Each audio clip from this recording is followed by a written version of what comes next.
In the days leading up to his presidency, Donald Trump has stirred global attention with his signature blend of sensationalism, which has lately spared neither his allies nor his rivals.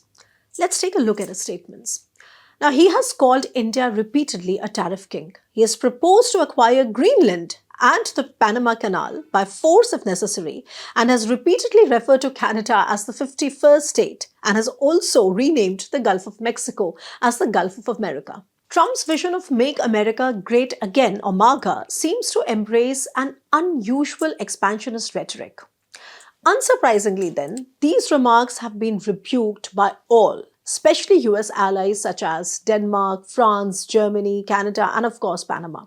Now, adding to the turmoil, Trump recently released an alleged old video of a conversation with controversial economist Jeffrey Sachs, known for his rather cynical criticism of US foreign policy, especially when it comes to outside wars. Now, in that footage, Sachs has used harsh language to deride Israeli Prime Minister Benjamin Netanyahu as a warmonger, despite Israel's status as a key ally of the United States. Now, this move by Trump raises questions, especially as the US is expected to strengthen its stance against Iran after he takes office, that is on January 20th. So, why such mixed signals now? This seems to be the era of Trumpian trolling. Whether such tactics translate into real power for the US remains uncertain. America's global dominance stems not only from its economic and military strength, but also from the robustness of its alliances. However, President-elect Donald Trump's repeated alienation, intimidation, and coercion of allies highlights a self-inflicted crisis within the American-led order, even though it seems aimed at immediate benefits for the US, and I will tell you how.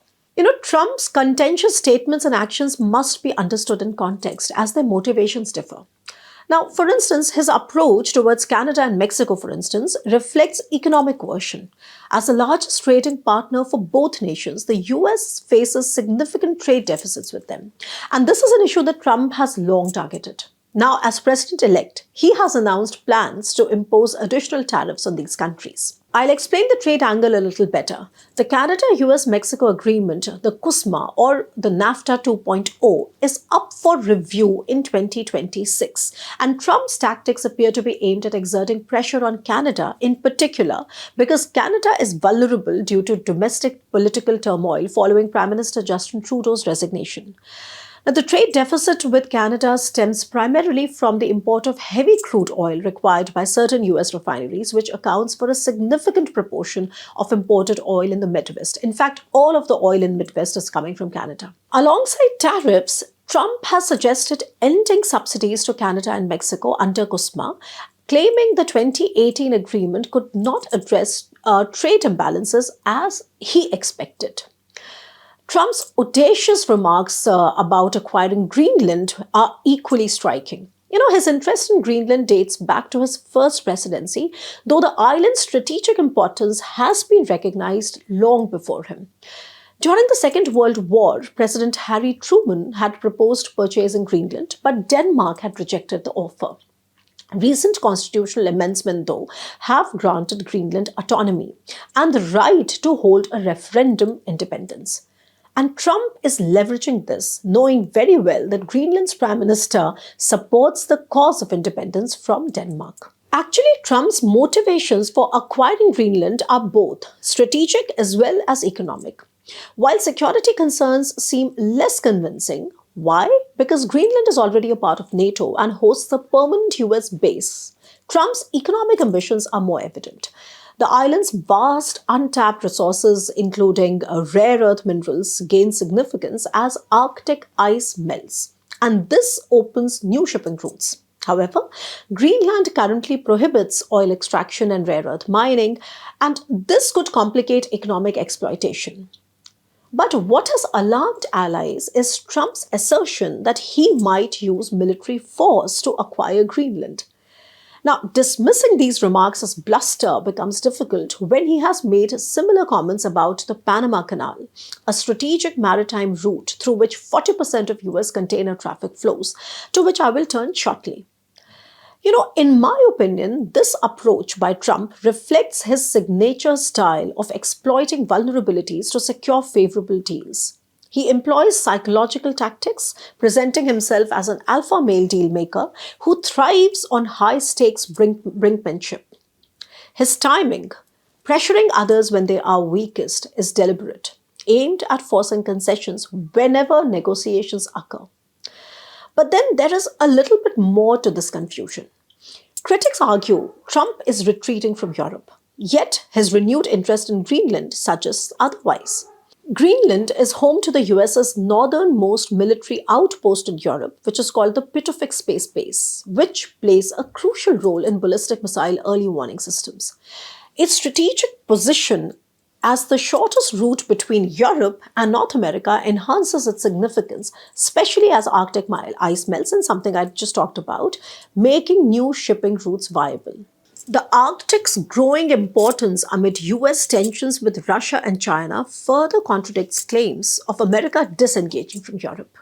Trump's insistence on Greenland also taps into the island's growing independence movement. Denmark has recently committed to spending approximately $1 billion annually on Greenland and has consistently rejected selling it or allowing forcible acquisition. However, Copenhagen may have to respect Greenlanders' wishes if they choose independence or in a scenario where they want US affiliation. Danish leaders have emphasized that Greenland's future should be determined by its people, not external coercion, and it is this stance that Trump seeks to exploit. Now, if Greenland gains independence, joining NATO appears likely, following, for instance, Iceland's precedent after separating from Denmark. Yet, Trump's rhetoric about using force has deeply unsettled European allies already grappling with an existential threat on the eastern borders, and I mean the Ukraine war. This has further strained US-Europe relations, raising questions about America's long-term global strategy under Trump's leadership. Now, the situation in Panama is particularly intricate, as Trump has expressed concerns over China's growing influence in the region. Now, not many of you would be aware that around 5% of Panama's population is of Chinese descent, originally brought to the country as laborers. So the Panama Canal, a vital maritime route linking the Pacific Ocean and the Caribbean Sea, is managed by the Panama Canal Authority. So built by the US and opened for commerce in 1914, the canal was handed over to Panama under the 1977 Torrijos-Carter treaties, remaining under Panamanian control ever since. Now, China's increasing involvement in Panama, however, has drawn US attention. Since 2017, Chinese investments in Panama have grown significantly, including the management of 2 out of the 5 operational ports near the canal's entrances by Hong Kong-based CK Hutchinson Holdings and funding a $1 billion worth of bridge construction. Now, despite Trump's claims that China controls the canal, Panama's president, Jose Raul Molino, has reaffirmed that the canal remains solely under Panama's authority. Trump's concerns were likely fueled by General Laura Richardson's 2024 congressional testimony warning of the strategic risks posed by China's presence in Panama. His threats of force, though sensational, are not completely without legal basis. The neutrality treaty of the Torrijos-Carter treaties allows the US to use its military to protect the canal's neutrality against external threats, although it does not authorize seizing control of the canal.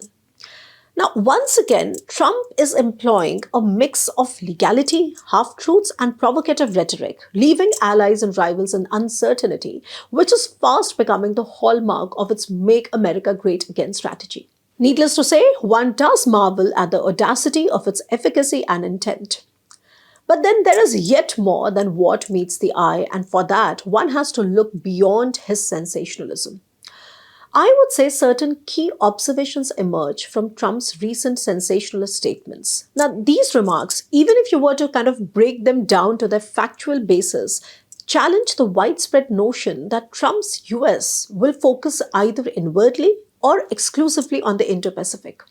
Instead, they reveal his recognition of the destabilizing roles of China and Russia in the Arctic and China's growing influence in Latin America and the Caribbean. Now, this contrasts somewhat with the views held by American national security professional and author Elbridge Colby, or for that matter, even political scientist John Mearsheimer, and both of them have called to focus solely on the Indo-Pacific. Upon closer evaluation, Trump, the grumpy granddad of geopolitics today, is demonstrating a keener understanding of the limits, knowing what he can push and when he can pull back. His approach is unpredictable, signals a readiness to confront both rivals and allies who, according to him, have exploited the US's global dominance. However, the US can't tackle Russia or China without the support of European and Indo-Pacific allies. Now, this rather precarious balancing could yield short-term gains but risks undermining American leadership if overplayed. Efforts to manage Trumpian unpredictability are becoming evident as well. India's Foreign Minister S. Jaishankar recently met US officials to strengthen strategic ties, while Joe Biden's administration has already accelerated aid to Ukraine and pushed rare earth supply chain diversification in Africa. Biden finally went to Africa in the end of 2024. Despite Trump's rhetoric, his actions and appointments suggest he is more of a pragmatist than he appears, signaling continued US engagement in global security and economic arenas, even as he is testing the boundaries of America's alliances. However, it is difficult to argue that declining trust among allies will not add to the decline of collective West. And this will result into shifting the distribution of power away to other stakeholders in time. Needless to say, I will be back to analyze how the power transitions happens. Stay tuned.